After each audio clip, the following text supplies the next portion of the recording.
Subscribe करें और bell दबाएं ताकि कोई खबर रह न जाए।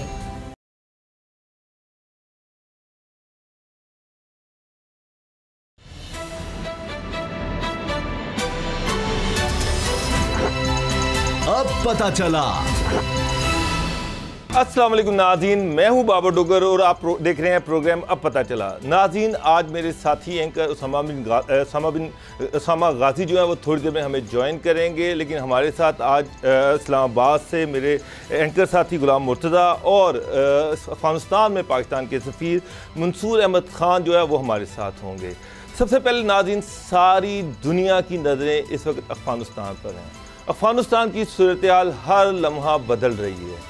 एक तरफ दुनिया तालिबान की तरफ देख रही है कि वो क्या गवर्नमेंट जो है लेके आते हैं, दूसरी तरफ तालिबान जो हैं वो किसी जल्दी में नहीं नज़र आ रहे कि कोई गवर्नमेंट लेके आ सकें, जल्दी लेके आ सकें।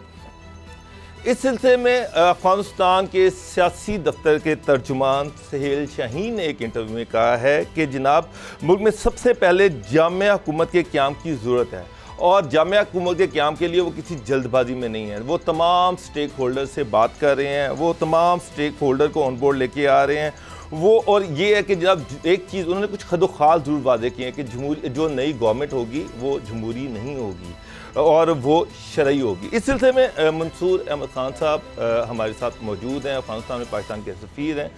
मंसूर साहब, इस वक्त अफ़गानिस्तान में सिचुएशन क्या है, सूरत हाल क्या है, क्या कब तक ये नई गवर्नमेंट फॉर्म हो जाएगी और ये कितना टाइम लेंगे?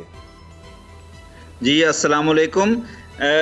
जब से कुछ गुज़िश्ता चंद हफ्तों से तालिबान अपना एडवांस कर रहे थे, मुख्तलिफ प्रोविंसेस को लेते जा रहे थे और फिर बिलाखिर इस इतवार को वो काबुल के दहाने पर पहुंच गए, तो पिछली हुकूमत जो थी वो तहलील हो गई, चली गई, उसने चार्ज छोड़ दिया। उनके तमाम ओहदेदार, मिनिस्टर्स और जो ब्यूरोक्रेसी में मुख्तलिफ इंस्टीट्यूशंस में उनके अहलकार थे वो चले गए छोड़कर। तो प्रैक्टिकली तो तालिबान काबुल में दाखिल हो गए और वो सिक्योरिटी की ज़िम्मेदारियां उन्होंने संभाल ली हैं, लेकिन अब यहाँ कोई हुकूमत नहीं है। और आपने बिल्कुल सही कहा है कि 6 दिन गुजर चुके हैं। लगता ऐसे है कि तालिबान भी किसी जल्दी में नहीं है किसी हुकूमत को बनाने में। वो इस वक्त अपने तमाम यहाँ पर तालिबान के अंदर और इसके अलावा अफ़गानिस्तान के जो दीगर पॉलिटिकल लीडर्स हैं उनके साथ बातचीत में मसरूफ़ हैं और कह वो ये रहे हैं कि बड़ी जामिया हुकूमत बनाएंगे, लेकिन अभी इसके खदोखाल वाज़े नहीं हैं। इन द मीन टाइम जो इस वक्त फोकस है जो इंटरनेशनल कम्युनिटी का, वो यहाँ से अपने नेशनल्स को निकालने में है। अपनी कुछ वेस्टर्न एम्बेसीज़ भी और अमरीकी एम्बेसी भी और अमरीकी जो फ़ौजी रह गए हैं उनको निकालने में है। उसमें भी काफ़ी बदनज़मी असल में एयरपोर्ट की तरफ देखने में आई है, क्योंकि जब ये कहा गया कि एक स्टेज पर कि वो अफ़गान्स जो अमरीकियों के लिए या वेस्टर्न कंट्रीज़ के लिए काम करते रहे हैं उनको भी यहाँ से इवैक्यूएट करके अमेरिका या वेस्ट में ले जाया जाएगा, तो हज़ारों की तादाद में अफ़गान्स ने इस वक्त एयरपोर्ट को घेर रखा है। तो उस सूरत में तमाम ममालिक जो यहाँ से कुछ फ़्लाइट्स चलाना चाहते हैं उनको बहुत दिक्कत हो रही है। तो एक ज़रा सी मैं कहूँगा काफ़ी गैर यकीनी की कैफियत है, लेकिन हमने अपने सफारत खाने हमारा बड़ा मुतहर्रिक है और हम यहाँ पर हर किस्म की न सिर्फ पाकिस्तानियों को बल्कि दूसरे नेशनल्स को भी फैसिलिटीज़ प्रोवाइड कर रहे हैं। अच्छा, बिल्कुल ज़बरदस्त। पाकिस्तान का सफारत खाना वहाँ पर बड़ा मुतहर्रिक है। अच्छा मंसूर साहब, इसके साथ साथ सारी दुनिया की नज़रें भी पाकिस्तान पर हैं। ये जो इवैक्यूएशन प्रोसेस है इसमें लोग पाकिस्तान की तरफ भी देख रहे हैं। तो अभी तक आप कितने लोगों को वीज़े जारी कर चुके हैं? फ़ज़ा के ज़रिए से कितने लोग वहाँ से रवाना हो रहे हैं? पाकिस्तान के बॉर्डर पर कितने लोग आ रहे हैं? तो इसकी भी तफसीलात लोगों से शेयर कर दें। जी, हमने असल में इस मौके पर जिस दिन ये हुआ था उसी वक्त हमने ऐलान किया था कि हम जो भी फॉरेन नेशनल्स हैं या अफ़गान सिटीज़न्स हैं उनको पाकिस्तान अगर वो रीलोकेट होना चाहते हैं तो हम उनको मदद करेंगे। पाकिस्तानीज़ को तो खैर हमने लेके जाना हमारी बुनियादी ज़िम्मेदारी है। अब तक हम इस ज़िम्मन में 4000 से ज़्यादा 4,500 के करीब वीज़ाज़ इशू कर चुके हैं, जिसमें अफ़गान्स हैं, मेजॉरिटी अफ़गान्स की है, लेकिन कुछ और नेशनल्स को भी हमने किए हैं ताकि वो पाकिस्तान जाएं और पाकिस्तान से फिर अगर वो आगे कहीं और अपने ममालिक में जाना चाहते हैं, या अगर जो अफ़गान्स कुछ ऑर्गेनाइजेशंस के लिए काम करें उनको टेम्परेरी अगर रीलोकेशन की ज़रूरत है। इसमें मीडिया के भी वो लोग हैं, जैसे बड़े बड़े मीडिया के इदारे हैं, AFP है, रॉयटर्स है, CNN है, इनके भी जो लोग हैं अफ़गान स्टाफ और उनकी फैमिलीज़ को हमने वीज़े इशू किए हैं। जहाँ तक जो फ़्लाइट्स का ताल्लुक़ है, आज 2 फ़्लाइट्स चली हैं, दूसरी फ़्लाइट अभी यहाँ से रवाना नहीं हुई, लेकिन एयरपोर्ट पे सर्विसेज बिल्कुल ख़त्म हो गई हैं, यानी एयरपोर्ट पे कोई किसी किस्म की अब सर्विस मौजूद नहीं है। तो मुझे ये मुश्किल नज़र आ रहा है, अभी देखना पड़ेगा कि आइंदा दिनों में फ़्लाइट्स किस तरह चलाई जाएंगी जब एयरपोर्ट पे बिल्कुल सपोर्ट सर्विसेज ना हों। हमने बहरहाल चूँकि हमारा अफ़गानिस्तान के साथ ज़मीनी राब्ता भी है, तो हमने बाय रोड भी बहुत से पाकिस्तानियों को 200 से ज़ायद पाकिस्तानियों को वापस पाकिस्तान भेजा है तोरखम के ज़रिए, और बड़े पीसफुल तरीके से वो गए हैं सिक्योरिटी अरेंज करके। तो मेरा ख्याल है कि आइंदा दिनों में अगर कुछ फॉरेनर्स भी यहाँ से जाना चाहेंगे और हम तोरखम के रूट से कोशिश करेंगे कि उनको भेजा जा सके। अच्छा मंसूर साहब, अफगान डेलीगेशन जो है, तालिबान का एक डेलीगेशन पाकिस्तान भी आया, और उसके साथ साथ कि मैं सवाल ये है कि क्या पाकिस्तान, ये जो अफगानिस्तान में हुकूमत का एक प्रोसेस है, गवर्नमेंट मेकिंग का एक प्रोसेस है, इसमें क्या पाकिस्तान से भी मुशावरत की जा रही है? क्या आप तालिबान के साथ इस हवाले से कॉन्टेक्ट में हैं? देखिए, हम तमाम अफ़गान लीडर्स से कांटेक्ट में हैं, तालिबान के लीडरान से भी हमारे राब्ते हैं। हमारा राब्ता, मेरी कल मुलाकात अफ़गानिस्तान के साबिक़ सदर हामिद करज़ई से, जो कि एक अहम पॉलिटिकल लीडर हैं, उनसे हुई, डॉक्टर अब्दुल्ला से हुई। मैं किसी वक्त गुलबदीन हिकमत यार साहब से भी मुलाकात करूँगा। अभी जो काफ़ी लीडर्स नॉन पश्तून बैकग्राउंड के ख़ास तौर पर मेजर लीडर्स पाकिस्तान आए हुए थे, उनसे भी मुलाकातें हुई। मैं चंद दिन पहले पाकिस्तान में ही था।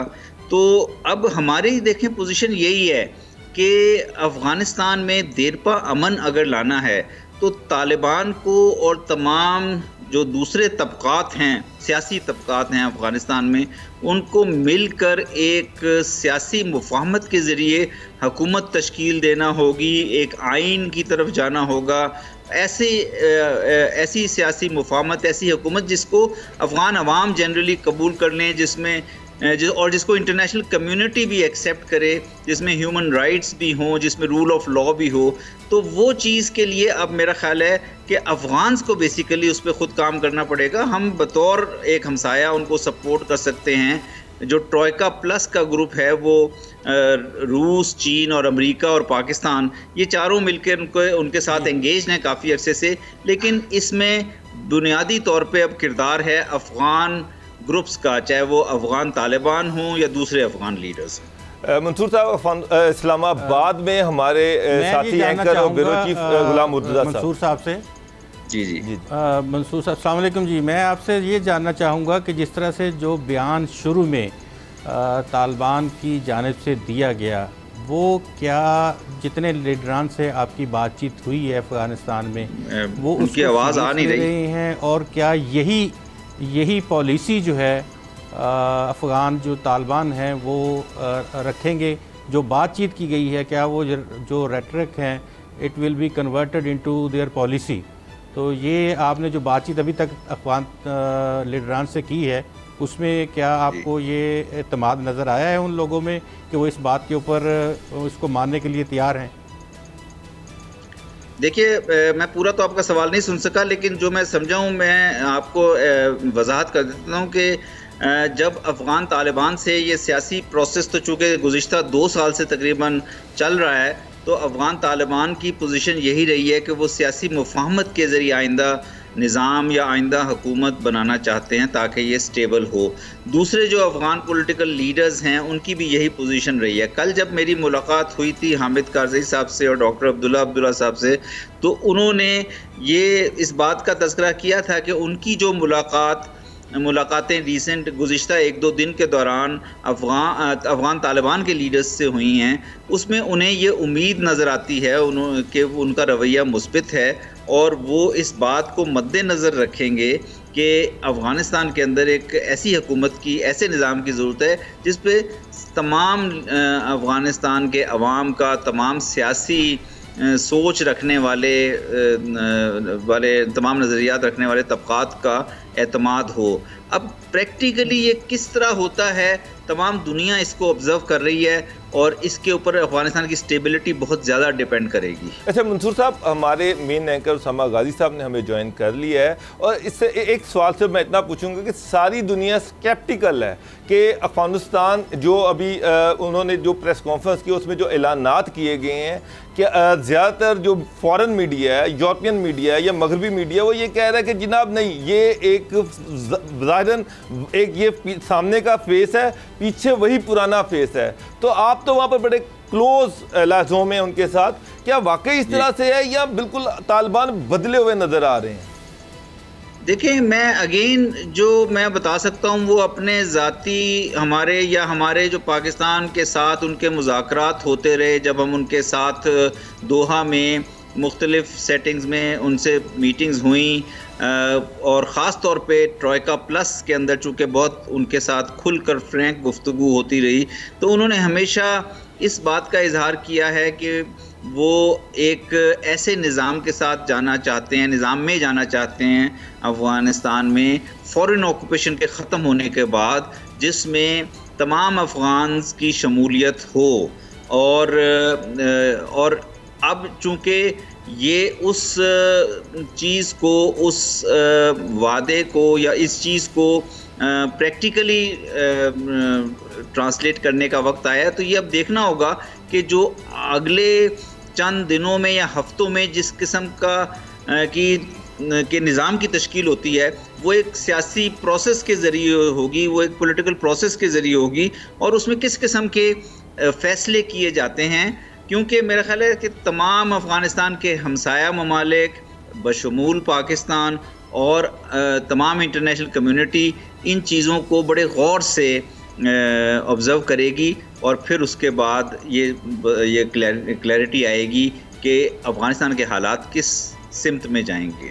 अभी तक मंसूर साहब पाकिस्तान का सर आप वहाँ पे मौजूद हैं, मैं ये आपसे जानना चाहता हूँ कि जो पॉपुलर सपोर्ट है तालिबान की, जिस तरह से हमने देखा कि गुज़श्ता हुकूमतें थी, हामिद करज़ई साहब की रही, उसके बाद अशरफ गनी साहब की हुकूमत रही, लेकिन वो चंद इलाकों तक महदूद थी। अभी इस वक्त और उनको पॉपुलर सपोर्ट भी अफ़गान अवाम की नहीं थी, तो आप वहाँ पे इस वक्त प्रैक्टिकली चीज़ों को देख रहे हैं, तो क्या पॉपुलर सपोर्ट अफ़गान तालिबान को अफ़गान अवाम की मौजूद है, उनको मिली हुई है? देखिए, मेरा ख्याल है कि आजकल की, आपको पता है 21वीं सदी का ज़माना है, पॉपुलर सपोर्ट डिपेंड करती है कि ये जो निज़ाम तश्कील दिया जाएगा ये किस किस्म का होगा, इसमें कितनी पार्टिसिपेशन होगी, इसमें इकोनॉमिक अपॉर्चुनिटीज़ कैसी होंगी, बेसिक जो ह्यूमन राइट्स का स्ट्रक्चर कैसा होगा। क्योंकि अफ़गानिस्तान में भी एक ये 1990s वाला अफ़गानिस्तान नहीं है, इसमें अफ़गानिस्तान की एक नई जनरेशन है, वो भी चाहती है कि उनकी भी उमंगें हैं, उसके मुताबिक वो चाहते हैं हुकूमतों। तो मेरा ख्याल है कि अफ़गानिस्तान के तमाम सियासी क़ुव्वतों को बशमूल तालिबान को इन चीज़ों का एहसास है।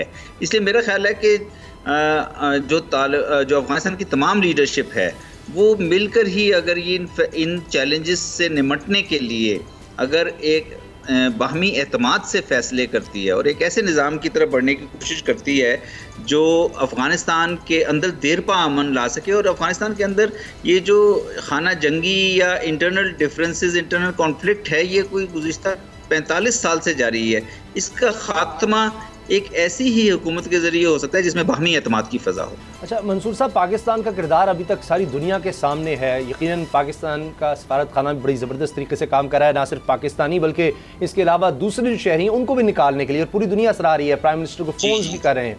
तो ये फरमाइएगा मंसूर साहब कि पाकिस्तान के जो कंसर्न्स हैं, TTP का मामला है उस वाले से आप कोई अप्रोच देख रहे हैं? अभी भारत के मीडिया में बड़ा प्रोपेगेंडा हुआ कि जी उनके सफारत खाने पर तालिबान ने अटैक कर दिया, गाड़ियां उनकी ले गए हैं, कोई उनके डॉक्यूमेंट्स जो हैं उनको उन्होंने इन्वेस्टिगेट किया है, ये सब कुछ। हालांकि सारी दुनिया ने दिखाया कि उनको तो एस्कॉर्ट करके वो पूरे अमले को बाहिफाजत उन्होंने एयरपोर्ट तक पहुंचाया है। तो जो पाकिस्तान के मसाइल रहे हैं अफगान हुकूमत के साथ, आपको लगता है कि तालिबान उस तरफ आएंगे हल करने के लिए, दहशतगर्दी के लिए ज़मीन इस्तेमाल ना हो पाकिस्तान के खिलाफ अफगानिस्तान की?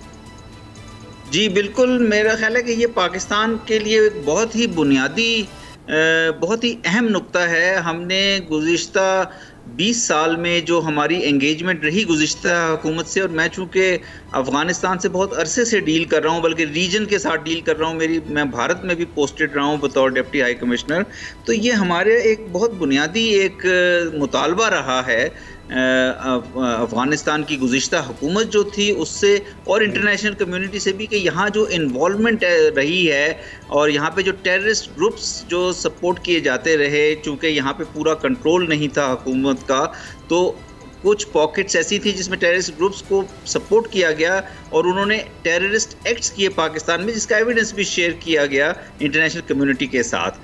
तो अब हमारा ख्याल है कि जैसे ही देरपा एक अमन और मुस्तकिल एक हुकूमत का क़याम अमल में आता है सियासी मुफाहमत के ज़रिए, उसका एक फ़ायदा नेचुरली ये होगा कि अफ़गानिस्तान के तमाम इलाक़ों पर उस अफ़गान हुकूमत का कंट्रोल होगा और उस पर अफ़गान अवाम का एतमाद होगा। तो उसमें फिर ऐसे टेररिस्ट ग्रुप्स के लिए स्पेस नहीं बनेगी जो हमसाया ममालिक को परेशान कर सकें, जैसे TTP पाकिस्तान के लिए एक मसला या चैलेंज है, ETIM चाइना के लिए एक चैलेंज है, Islamic Uzbekistan movement central Asian countries के लिए एक बहुत बड़ा चैलेंज है। तो हमें उम्मीद है, और यही मेरा ख्याल है, इसी किस्म की एक देरपा हुकूमत जो है अफ़गानिस्तान के लिए अंदरूनी अमन भी लाएगी और अफ़गानिस्तान के एंगेजमेंट उनके हमसाया ममालिक और दीगर ममालिक से भी बेहतर करेगी। और मंसूर साहब, हमने देखा कि तिजारत बढ़ी है, ये कितनी मुस्बत चीज़ है, क्योंकि अफ़गानिस्तान के लोग डिपेंड करते हैं हद तक कि खुराक के लिए भी पाकिस्तान पर, और पाकिस्तान के स्टांस है कि हमने लोगों की मदद करनी है, तामीर नौ के लिए काम करना है और सारी कम्युनिटी के साथ मिलकर, ख़ास तौर पर जो रीजन के ममालिक हैं। तो इसमें आप क्या देख रहे हैं कि अभी जिस तरह सफारत खुलने हैं, आप भरपूर काम कर रहे हैं, रूस का सफारत खाना है, चीन है, इसके अलावा कतर है, तो दीगर ममालिक आपको क्या लगता है उनकी तरफ से कब तक रिस्पॉन्स आएगा कि अफगानिस्तान के लोगों की तो मदद जारी रखी जाए? देखिए, पाकिस्तान का किरदार बहुत बुनियादी और बहुत अहम है। हमारा 2600 किलोमीटर तवील बॉर्डर है। बॉर्डर के दोनों अतराफ जो कम्युनिटी है उसके कल्चरल ताल्लुकात हैं, वो एक मज़हब है, एक जैसी सकाफ़त है, एक जैसी ज़बान भी है बहुत सी सूरतों में। तो हमारा उनकी मैक्सिमम ट्रांजिट रेट पाकिस्तान से होती है। हमने गुज़िश्ता 1 साल में इसीलिए प्राइम मिनिस्टर इमरान खान ने ख़ुसूसन अप्रूवल दी, एक बहुत लिबरल वीज़ा पॉलिसी की। हम उनको बहुत लिबरली वीज़ा इशू करते हैं, multiple entry long term visa. हम उनकी ट्रांजिट ट्रेड मैक्सिमम जो है फैसिलिटेट कर रहे हैं इन हालात में भी, जबकि अफ़गानिस्तान इस वक्त तकरीबन इस फेज़ में इस हफ़्ते में दुनिया से कटा हुआ है। हमने तोरखम से और चमन से ट्रांजिट ट्रेड खोल दी है ताकि यहाँ पे सामान रसद की या ग़ज़ाई सामान की किल्लत ना पैदा हो। हमारा ख्याल है कि अब ये सियासी अमल को जैसे ही अफ़गान लीडरशिप आगे बढ़ाएगी तो उससे अमन भी आएगा, देरपा अमन, और अफ़गानिस्तान, पाकिस्तान और सेंट्रल एशिया की कनेक्टिविटी के रास्ते भी खुलेंगे। शाहराहें बन सकती हैं, सीपैक को कनेक्ट किया जा सकता है, पावर ट्रांसमिशन लाइंस बिल्ड की जा सकती हैं और इस इलाके के मुस्तकबिल को इक्तसादी कनेक्टिविटी के ज़रिए चेंज किया जा सकता है। अच्छा मंसूर साहब, आप अफगानिस्तान में है, एक सवाल जो सारी दुनिया जिस पे हैरान है कि तालिबान काबुल में आए और काबुल पे कब्जा कर लिया। अब सारी दुनिया ये समझ रही थी कि अफगान फोर्सेस जिनकी तादाद 3 लाख के करीब है रेजिस्टेंस आएगा, लेकिन कोई रेजिस्टेंस नज़र नहीं आया। इसकी वजह क्या है? क्यों वहाँ पर कोई रेजिस्टेंस नहीं हो सका? इतनी बड़ी फौज उन्होंने अल्टीमेटली पाली हुई थी। जी, ये बहुत बड़ा चैलेंज रहा। अफ़गान सिक्योरिटी फोर्सेस की तादाद 3.5 लाख के करीब थी, उनकी पुलिस और फ़ौज को मिलाकर, और लेकिन ये बहुत सालों से बहुत से मुबस्सरीन जो यहाँ के सिक्योरिटी एक्सपर्ट्स हैं और इंटरनेशनल सिक्योरिटी एक्सपर्ट्स भी इस बात पर तबसरा कर रहे थे कि अफ़गानिस्तान की सिक्योरिटी फोर्सेस गो के वो नेटो और यूएस की तरफ से ट्रेंड हैं, डेवलप की गई हैं, खर्चा किया गया है, लेकिन उनमें मसाइल हैं और वो बहुत ज़्यादा डिजर्शन हो जाती है, लोग छोड़ जाते हैं। और वो फिर प्रैक्टिकली अब नज़र आया जब तालिबान बिल्कुल हर एक सूबे से दूसरे सूबे में मूव कर रहे थे, तो हमें कहीं भी ये रेजिस्टेंस अफ़गान सिक्योरिटी फोर्सेस की तरफ से नज़र नहीं आई और वो एक तरह से बहुत जल्दी तहलील हो गई, गायब हो गई सीन से। तो ये एक बहुत बड़ा मेरा ख्याल है लेसन भी है कि एक स्ट्रॉन्ग सिक्योरिटी फोर्सेस तामीर करने के लिए एक सियासी एतमाद की फ़ज़ा होना बहुत ज़रूरी है।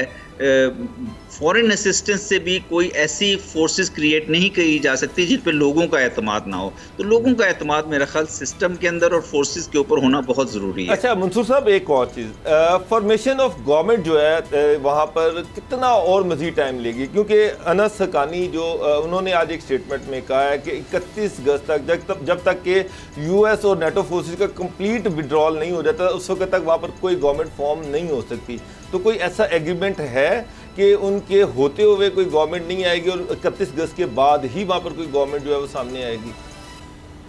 देखिए, बुनियादी तौर पे तो जो एग्रीमेंट था, जो यूएस तालिबान एग्रीमेंट था, उसके अंदर जो डेट थी फॉरेन ऑक्यूपेशन या फॉरेन फोर्सेस के विड्रॉल की, वो थी 1 मई 2021। लेकिन चूंकि जब ट्रंप एडमिनिस्ट्रेशन चेंज हुई और जो बाइडन ने इलेक्शन जीता और वो अमेरिका के सदर बने, तो उस चेंज की वजह से जो थोड़े सा टाइम ज़ाया हुआ, उसकी वजह से बाइडन एडमिनिस्ट्रेशन ने एक रिव्यू किया और उसके बाद उन्होंने इस डेट को बढ़ाकर 31 अगस्त कर दिया।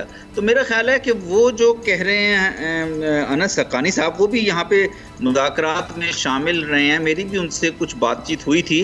वो बेसिकली यही, चूँकि तालिबान की एक पोजीशन रही है, बहुत ही बुनियादी पोजीशन रही है कि वो फॉरेन ऑक्यूपेशन का ख़ात्मा चाहते हैं मुस्तकिल तौर पर अफ़गानिस्तान से। तो वो इस लिहाज से, लेकिन 31 अगस्त में भी तो अब दिन थोड़े ही रह गए हैं। अगर इस प्रोसेस को वो इस वक्त एक बड़े तवज्जो के साथ तमाम लीडर्स के साथ मुज़ाकरात के साथ आगे चलाएं और तमाम अफ़गानिस्तान के जो दीगर लीडरान हैं उनकी मुशावरत से किसी नुक्ते की, किसी कंसेंसस की तरफ बढ़ने की कोशिश करें, तो मेरा ख्याल है वो फिर 31 अगस्त तक कुछ ना कुछ नतीजे में पहुंच सकते हैं। मंसूर साहब, आप हामिद करजई साहब से भी मिले और अब्दुल्ला साहब से भी मिले, आपने खुद बताया। तो उनकी बॉडी लैंग्वेज कैसी थी? पॉजिटिविटी थी, मायूसी थी, क्या आपको क्या लगा उससे? नहीं, उनकी बड़ी मुस्बित बॉडी लैंग्वेज थी और चूंकि उनकी बातचीत तालिबान के भी लीडर्स से हो चुकी थी, तो मेरा ख्याल है वो ये कह रहे थे कि उन्हें अभी तक ये उम्मीद है कि तालिबान भी एक ब्रॉड बेस्ड और इंक्लूसिव पॉलिटिकल सेटअप की बात कर रहे हैं। तो अगर ये बात है और इस तरह ही का निज़ाम अमल में आता है, अमली तौर पर तश्कील पाता है, तो मेरा ख्याल है वो सबके ही मुफाद में होगा। जी, बहुत बहुत शुक्रिया आपका मंसूर अहमद ख़ान साहब। पाकिस्तान की काबुल में मौजूद हैं और इस वक्त पाकिस्तान भरपूर किरदार अदा करने की कोशिश कर रहा है कि ख़ित्ते में स्टेबिलिटी और अफ़गानिस्तान में किस तरह की स्टेबिलिटी आ सके, अफ़गान अवाम जो हैं उनकी मदद की जा सके। और इसी तरह पाकिस्तान का आप देख रहे हैं कि इमेज के हवाले से कि कहा जा रहा था जी पाकिस्तान तन्हा है, अब कितने डिग्निटरीज़ के पाकिस्तान को फ़ोन आ रहे हैं और पाकिस्तान क्या किरदार अदा कर रहा है। इस हवाले से आने वाले प्रोग्राम्स में हम चूँकि बात करते रहेंगे जिस तरह की सूरत हाल अफगानिस्तान डेवलप हो रही है, लेकिन अभी हमें ब्रेक लेनी है, न्यूज़ अपडेट्स का वक्त है और उसके बाद बात करेंगे ग्रेटर इकबाल पार्क में जो वाक़या पेश आया उसकी।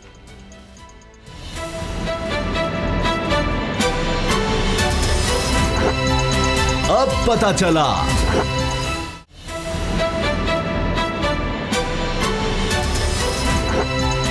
अब पता चला।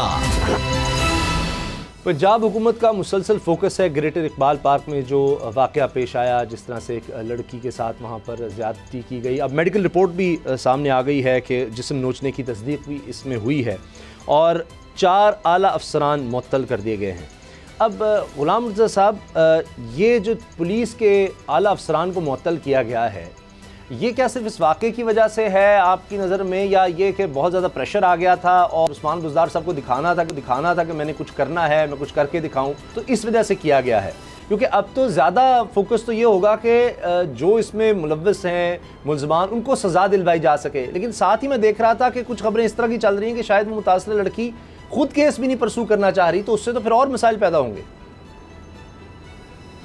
जी बिल्कुल, जिस तरह से जब उनको डॉल्फिन फोर्स ने उनको रेस्क्यू किया और वो उनको थाने में लेकर गए, तो उनकी जानिब से ये दरख्वास्त की गई कि मैं इस मुकदमे की पैरवी नहीं करना चाहती, और उस SHO की मदय्यत में मुकदमा दर्ज किया गया। तो ये एक तरफ तो ये था कि उन्होंने, लेकिन उसकी रीज़न्स क्या थी, क्या वो किसी प्रेशर की वजह से कर रही थी या कुछ और था, तो ये एक अलग बहस है। और दूसरी बात ये है कि इस बात में प्रेशर क्यों लेगी पंजाब गवर्नमेंट? ऐसे ही प्रेशर लेके ऑफिसर्स को तब्दील किया गया है।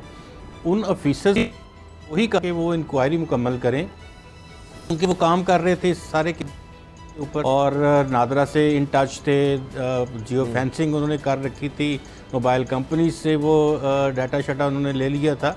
तो बहुत सारी चीज़ें उन्होंने वहाँ पे इन ऑफिसर्स ने ही, जिनको हटाया गया है, इन्होंने कर ली थी। तो एक ये इनके ऊपर मुद्दा डाल के कि इनको वहाँ से रवाना कर दिया जाए। तो ये ऐसा इन केसेस में जब कहीं कोई वाक़या हो जाए तो उन्हीं ऑफिसर्स से आप तफ्तीश तहकीक जो है वो करवाएं, ताकि वो ज़्यादा ज़िम्मेदारी के साथ, क्योंकि एक तरफ तो उनके ऊपर इल्ज़ाम आ गया जी, अब वो तो वहाँ से हट गए, अब नए आएंगे तो वो नए, उनको सेटल होने में 4-5 दिन कम से कम लगेंगे। तो फिर वो दोबारा से तमाम एजेंसीज़ के साथ राब्ते, तमाम जो अदारे हैं उनके साथ राब्ते, और फिर उसके बाद वो उस तरफ जाएंगे। तो ये बहुत बड़ी, इस हवाले से मैं कहता हूँ कि प्रेशर लिया, लेकिन प्रेशर नहीं लेना चाहिए गवर्नमेंट को। बाबर डोगर साहब, अब हो क्या रहा है इस केस में? ये इतने दिनों के बाद अब पुलिस एहलकारों को मुअत्तल कर देना, हटा देना, और कोई आम नहीं है, सीनियर अफसरान, SSP लेवल के लोग, DIG लेवल के लोग, अब इससे क्या इस केस में और ज़्यादा तेज़ी आ जाएगी? 400 लोगों का नाम दर्ज है। जब इतने लोगों का नाम दर्ज होता है तो ऐसे लगता है कि पता नहीं केस कितने साल चलेगा, गवाही किस तरह से होगी, पहचानना किस तरह से है। अभी तक 20 से ज़्यादा लोग गिरफ्तार हो चुके हैं। अब किसकी क्या इन्वॉल्वमेंट थी, क्योंकि उतना ही मुश्किल हो जाता है उस केस को प्रूव करना भी। उसामा साहब, मैं पिछले कोई 20 साल से ये सुनता आ रहा हूँ, बल्कि इससे भी ज़्यादा, कि जी 14 अगस्त पे कोई फैमिली माल रोड पे ना जाए, लाहौर की बड़ी शाहराहों पे ना जाए, वहाँ पर तूफ़ान बदतमीज़ी है और कुछ भी हो सकता है। ये चीज़ें हम छोटे होते से सुनते आ रहे हैं। मेरा एक सवाल ये है कि क्या हम जंगल में रहते हैं? कोई फैमिली अगर घर से निकलती है, कोई एमरजेंसी हो सकती है, किसी वजह से निकल सकती है, तो कोई खातून अगर माल रोड पे आ जाती है या लाहौर की किसी बड़ी शाहरा पे उस दिन आ जाती है, तो क्या उसके साथ इसी तरह से होगा? आपकी इतला के लिए अर्ज़ है, ये एक सिंगल वाक़या नहीं है, दर्जनों वाक़ये हुए हैं, दर्जनों वीडियोज़ हैं उस दिन की। वहाँ पर आपने देखा है कि एक रिक्शे पे एक खातून जा रही है, उसके साथ जो बसलूकी की गई, एक खातून अपने खावन के साथ है, उसने बुर्का पहना हुआ है, उसके साथ जो बदतमीज़ी की गई, बेतहाशा वीडियो सामने आ रही हैं। फिर वहाँ पर CCTV कैमरास को भी तोड़ा गया है। तो उसामा साहब, ये एक स्टेट है, ये रियासत है, ये लाहौर पंजाब का मेट्रोपॉलिटन सिटी है, पाकिस्तान के बड़े शहरों में से एक शहर है, सारी दुनिया की यहाँ पर नजरें हैं। क्या यहाँ पर इस तरह के गुंडे फिर रहे हैं? या क्या इन लोगों के घरों में अपनी माँ बहन नहीं है? अगर इनकी अपनी माँ बहन आएगी तो उसके साथ भी ये इसी तरह से करेंगे। और आपने जो बात की ना पुलिस ऑफिसर्स की, उससे पहले मीटिंग हुई, मीटिंग में ये फैसला किया गया कि 10,000 के करीब पुलिस ऑफिसर जो हैं तैनात होंगे, और पता होता है कि कहाँ कहाँ पर रश ज़्यादा होगा। अगर खुदा ना खासा वहाँ पर कोई बम ब्लास्ट हो जाए, कोई फायरिंग हो जाए, कोई इंसिडेंट हो जाए, तो कोई पुलिस वाला नहीं आएगा। दर्जनों 15 पे कॉलें की गई हैं, लेकिन कोई रिस्पॉन्स नहीं आया।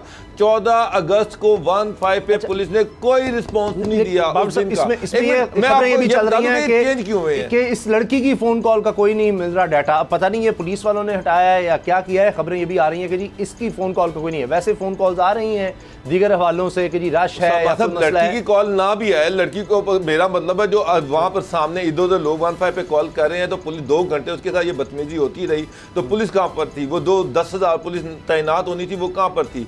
सिक्योरिटी की जिम्मेदार जो है वो पुलिस है।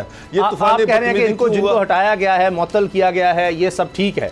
DIG लेवल का DIG ऑपरेशन, SSP ऑपरेशन, इनकी जिम्मेदारी थी कि लाहौर के लॉ एंड ऑर्डर को मेंटेन करें। इनकी जिम्मेदारी थी कि अगर कोई शरीफ फैमिली वहाँ पर फंस जाती है तो उसकी इवैक्यूएशन का इंतज़ाम होना चाहिए, वहाँ पर मुनासिब पुलिस होनी चाहिए। मेरा सवाल तो ये है कि एक मसरूफ शाहरा, एक 14 अगस्त के दिन वो इलाका जहाँ पर सबसे ज़्यादा रश होता है लोगों का, वहाँ पर पुलिस क्यों नहीं थी? वहाँ पर पुलिस ने 2 घंटे में रिस्पॉन्स क्यों नहीं किया? 15 पे जो कॉल्स हुई हैं उसका कोई जवाब क्यों नहीं आया? ये सवालात हैं, इसके सवाल का जवाब क्या है? मेरा मतलब है कि 14 अगस्त को इसका मतलब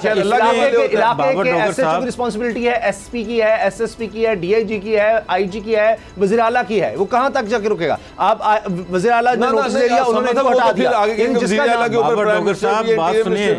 जी बाबर डोगर साहब, मैं आपसे ये कहना चाहता हूँ, देखें रिस्पॉन्सिबिलिटी क्या सिर्फ पुलिस की रह गई है? क्या वहाँ के जो अदारे हैं उनकी रिस्पॉन्सिबिलिटी रह गई है? मैं एक शख्स होने के, एक मर्द होने के नाते मेरी कोई जिम्मेदारी नहीं है। मेरी माँ ने कोई मेरी तरबियत नहीं की है, मेरी बहनों ने जो बड़ी हैं मुझसे, उन्होंने मेरी कोई तरबियत नहीं की है। तो सबसे बड़ा इशू इस सारे मामले में वो ये आ रहा है कि हम एक तरफ मिलान कर रहे हैं अपने अदारों को, दूसरी तरफ हम नहीं मिलान नहीं कर रहा। मेरी बात सुने, मैं मिलान नहीं कर रहा, मैं ये कह रहा हूँ, मेरी बात सुने, जो बंदा किसी घर में चोरी करता है, जो मर्डर करता है, जो ज्यादती करता है, उसमें 2 चीजें हैं, एक लॉ एंड ऑर्डर की वायलेशन है, दूसरा फैमिली कोड की वायलेशन है। फैमिली कोड तो उसकी फैमिली उसे पूछेगी। इन बेशर्मों के चेहरे जब अवाम के सामने आएंगे ना, फिर अवाम भी पूछेगी और घर वाले भी पूछेंगे। एक बंदा जो है, एक लड़का जो है पकड़ा गया, उसके वालिद जो है वो मस्जिद के इमाम है, तो वो मस्जिद का इमाम जब उनके बेटे की तस्वीर टीवी पे चल रही होगी कि इसने ये हरकत की है, तो बाप को भी पता चलेगा कि उसकी क्या जिम्मेदारी थी। लेकिन पुलिस का काम जो है वो अपना काम है, उसको आप मिक्सअप ना करें। मुर्जा साहब, मैं आपकी बात मानता हूँ, अखलाकी कोड एक अलग चीज है, ये जो वाकयात हैं, देखें अफसोसनाक वाकयात हैं जो जिन वाकयात का हम जिक्र कर रहे हैं, लेकिन खुदा के लिए इन वाकयात को मद्देनज़र रखते हुए पाकिस्तान का तशख़्ख़ुस तबाह ना किया जाए। पाकिस्तान ममलकत खुदादाद है, इसमें ये बात ना की जाए कि अदारे फेल हो गए हैं, चौक हो गए हैं, सिस्टम कुछ नहीं होगा। अब इसके बाद क्या होगा कि क्या अफ़गानिस्तान में जिस तरह तालिबान आए थे, यहाँ भी कुछ इस तरह की चीज़ें होनी चाहिए, यहाँ पे कुछ ये बहुत सारी थ्योरीज चल रही है यहाँ पे, और इसको मुलायन करने के लिए देखें, मैं इस वाक़े की भरपूर मजम्मत करता हूँ, मैं विक्टिम्स के साथ खड़ा हूँ, लेकिन आप ये देखें कि कितना नौजवान है पाकिस्तान का। पाकिस्तान की 60% आबादी नौजवान लड़के लड़कियों पर मुश्तमिल है। कितनी बच्चियां घरों से बाहर निकल के काम पे जाती हैं। ये अक्का दुक्का वाक़यात होते हैं, लेकिन इन वाक़यात को हमने सबक सीखना है। इन वाक़यात को लेके हमने अपने अवाम की, अपने बच्चों की तरबियत करनी है, तरबियत का फुकदान है। लेकिन इसमें यह नहीं है कि हम फेलियर कर दें, हम कहें कि जी हर चीज़ फेल हो गई है और इस एक वाक़े की वजह से हर मर्द जो है वो जो बतून हो गया है और हर मर्द के ऊपर जो है वो आवाज़ उठाई जाए। मेरी एक बात सुने, ये एक वाक़या हुआ।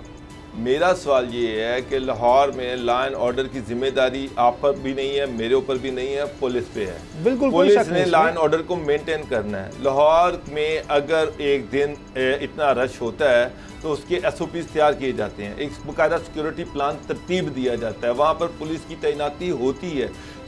आप सवाल ये नहीं पूछेंगे कि उस दिन पुलिस कहाँ पर थी, 15 कॉल्स का जवाब क्यों नहीं दिया गया, क्या वहाँ पर उस दिन सारे पुलिस वाले जो थे वो छुट्टी पर चले गए, क्यों नहीं 2 घंटे के अंदर रिस्पॉन्स क्यों नहीं आया? ये सवाल तो पुलिस के अंदर पूछा जा रहा है।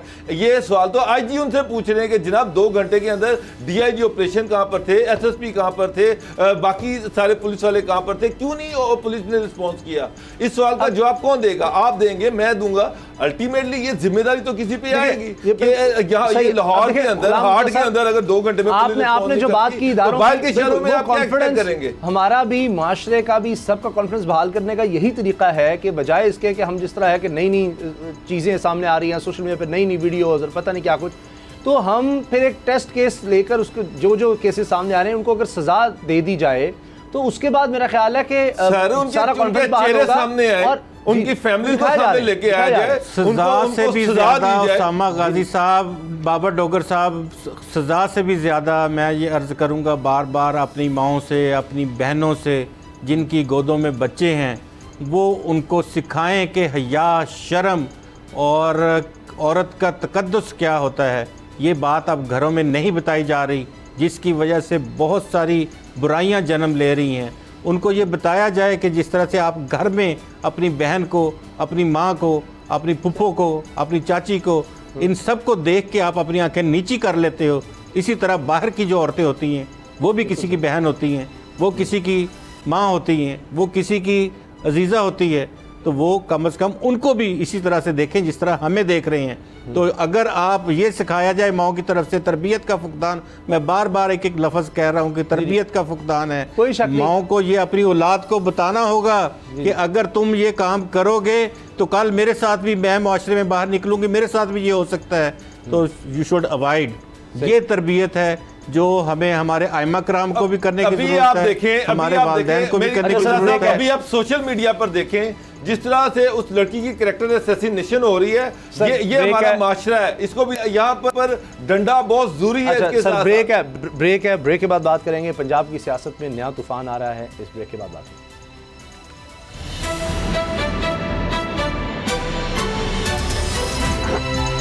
अब पता चला।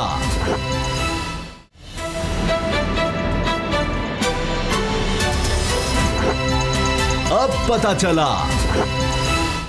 एक दफ़ा फिर तर्जुमान पंजाब हुकूमत फयाज़ुल हसन चौहान साहब जब सामने आए, मंजर आम पर आए हैं, तो कई टास्क उनके ऊपर हैं। तर्जुमानी भी करनी है पंजाब हुकूमत की, वज़ीर आला उस्मान बुज़दार साहब जो काम कर रहे हैं उनको उजागर करना है, पंजाब हुकूमत की कारकर्दगी को उजागर करना है, लेकिन साथ सियासी मामलात को भी निपटाना है। जिस तरह उन्होंने नज़ीर चौहान वाले मामले में किरदार अदा किया, लगता है कि अब उसको देखते हुए, उनकी कारकर्दगी को देखते हुए अब ये भी उनको टास्क दिया गया है कि जहांगीर तरीन ग्रुप के दीगर लोगों से राब्ते करें, कुछ मामलात कुछ सुलझाएँ, कुछ लोगों का कुछ जोड़ तोड़, यानी अब विद इन पार्टी कहें या विद इन ग्रुप जोड़ तोड़ करना है। बाबर डोगर साहब, फयाज़ुल हसन चौहान साहब जो हैं, उनके लिए एक अलग से टास्क नहीं मिल गया?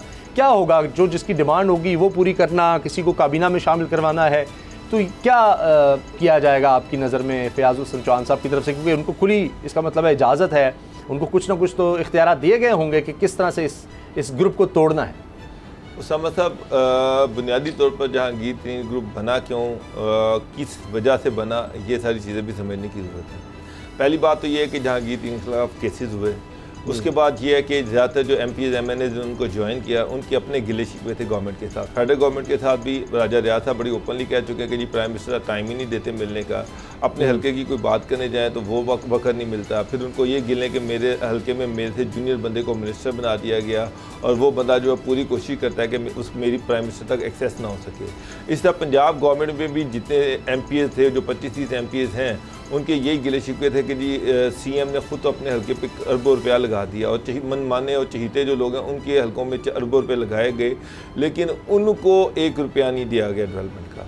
या किसी को ये है कि मुझसे वादा किया गया था मुझे मिनिस्ट्री दी जाएगी, मिनिस्ट्री नहीं दी गई, या किसी को ये है कि मुझसे वादा किया गया था कि फ़लाँ मिनिस्ट्री दी जाएगी लेकिन मुझे एक बिल्कुल फारिग सी मिनिस्ट्री दे दी गई है। तो ज़्यादातर गिले शिकवे तो यही थे, जो आहिस्ता आहिस्ता उसके बाद नवानी, सईद अकबर नवानी को उनका हेड बनाया गया पंजाब का। उन्होंने CM से मुलाकातें भी की, ये भी ऐलानात हुए कि उनके इलाकों में डेवलपमेंट भी की जाएगी, उनको फंड भी दिए जाएंगे, लेकिन कुछ नहीं मिला।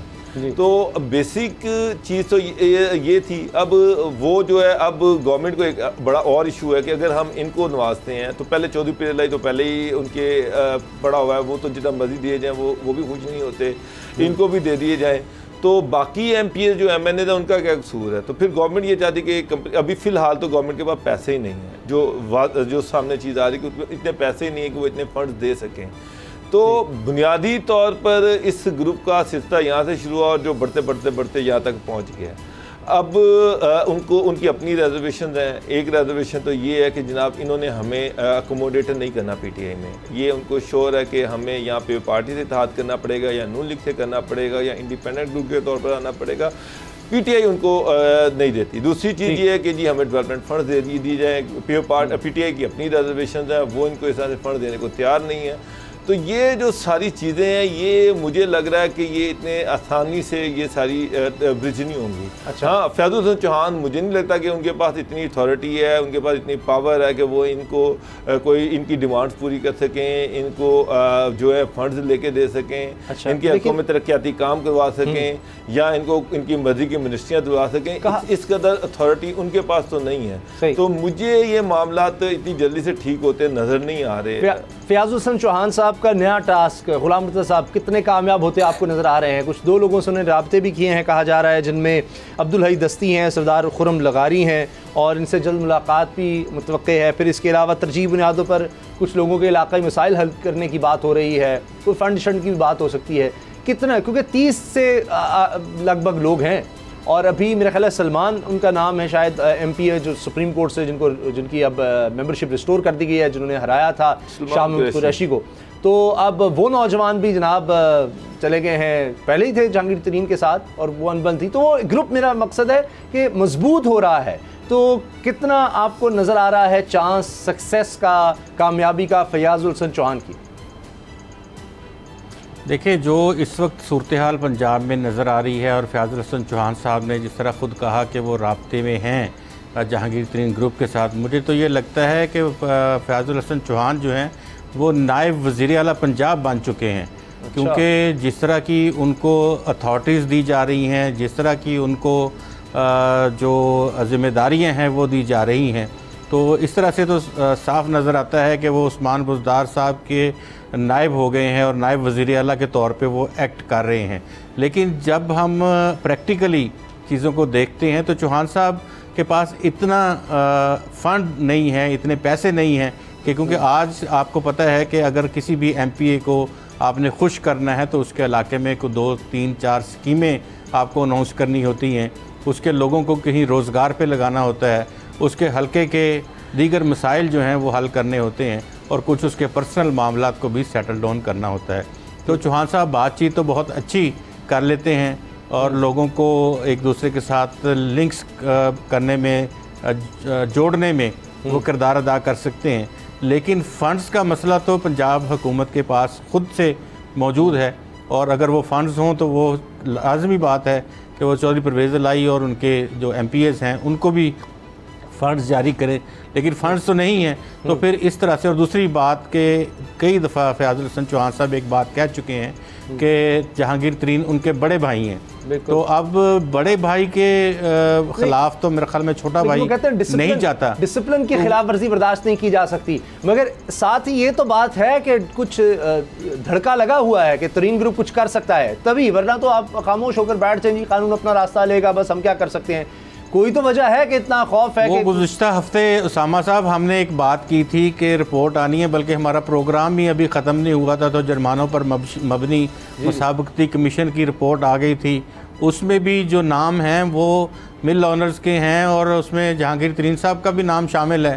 तो अभी तो चीज़ें तो चली जा रही हैं, और अगर इस तरह से चीज़ें चलती रहेंगी मुख्तलिफ, और उनके ऊपर कोई ना कोई 2 महीने बाद कोई वार होता रहेगा, तो वो भी अंदर जो अंडरग्राउंड है वो अपने लोगों को इंटैक्ट करते रहेंगे, और उनसे मुलाकातें भी करते रहेंगे, उनकी दावतें भी करते रहेंगे, और वो एक प्रेशर ग्रुप के तौर पे आप इस चीज़ को तो मानेंगे, कुछ ना कुछ तो दबाव है जिसकी वजह से फयाजुल हसन चौहान को ये टास्क दिया जा रहा है, वरना आराम से बैठ जाइए, कुछ नहीं कर सकता। दबाव है, दबाव यही है कि इनको एंगेज किया जाए, कहीं ये अपनी पार्टी या नूली के हथे ना चढ़ दें। लेकिन सबसे जो अहम चीज़ है वो ये है कि अगर इनकी डिमांड पूरी की जाती हैं तो सारे MPAs को या MNAs को एक तरह से एक मैसेज चला जाएगा कि जो भी जहांगीर ग्रुप में जाएगा उसको फंड्स भी मिलेंगे, डेवलपमेंट्स भी मिलेंगी, और तरक्याती काम भी मिलेंगे। तो फिर कल जहांगीर ग्रुप ही बड़ा होना शुरू हो जाएगा, हर बंदा के उधर से जाके दबाव डाल के ले लेते हैं। तो मुझे नहीं लगता, मेरी जो पहले भी मेरी जो बात हुई गवर्नमेंट के मुस्लिम मिनिस्टर से बात हुई है, तो मुझे नहीं लगता कि गवर्नमेंट किसी मूड में है कि वो इनको कोई तरक्याती फंड दे या इनको कोई डेवलपमेंट दे। मगर ये दोनों साइड्स को पता है, उनकी भी सख्ती से नहीं है। हाँ, इस तरह से इनको एंगेज रखा जाए तो मेरा ख्याल है एंगेज ही होते रहेंगे। गुलाम साहब ये 2023 तक किया है, ये साथ 2023 से पहले तक।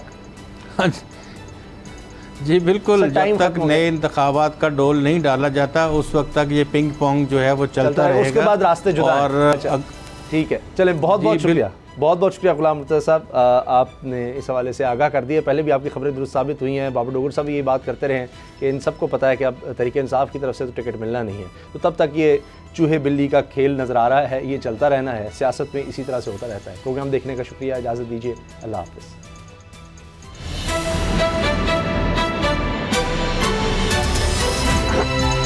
अब पता चला। सब्सक्राइब करें और बेल दबाएं ताकि कोई खबर रह न जाए।